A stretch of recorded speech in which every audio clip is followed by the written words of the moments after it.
Казань, Товарищеская, 34, телефон 8 951 061 65 40.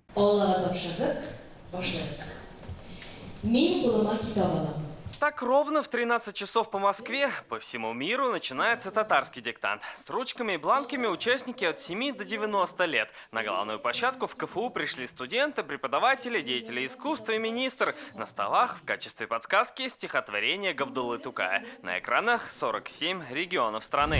Сложнее пришлось казанским китайцам. Они писали татарский диктант в 27-й гимназии. Текст Роберта Минулина «Я беру в руки книгу». Мне нравится по-татарски, поэтому я сегодня приехал писать по диктант. Сегодня очень трудно был. Вот. Текст сложный, да? Да, сложный.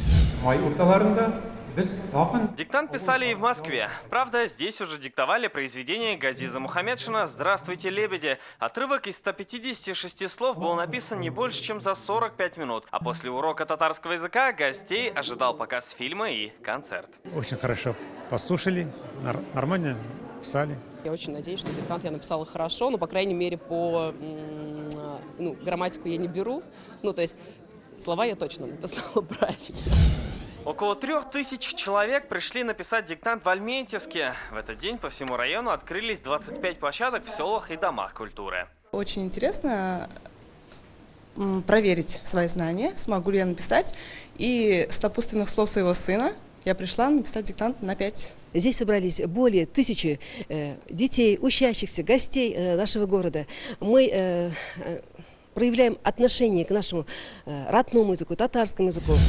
Написали диктанты в Набережных Челнах. Некоторые пришли целыми семьями с бабушками и дедушками. Не прочь проверить себя и те, кто татарским владеет профессионально. За парты сели и учителя, и воспитатели. После института никогда не писала диктант, хотела попробовать.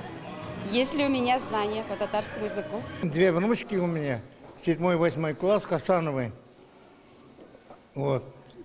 Пригласили диктант писать, попробуй писать. Канада, Турция, Германия. Писали сегодня татарский диктант по всему миру. Около 5, а кто стал ударником, узнаем уже 1 ноября. Салават Мухаммадуллин, Дина Газалиева, Рамзель Гарипов, Александр Ярошов. ТНВ, Татарстан, Москва. Смотрите все новости дня, программы и фильмы в наилучшем качестве на YouTube-канале ТНВ. Подписывайтесь.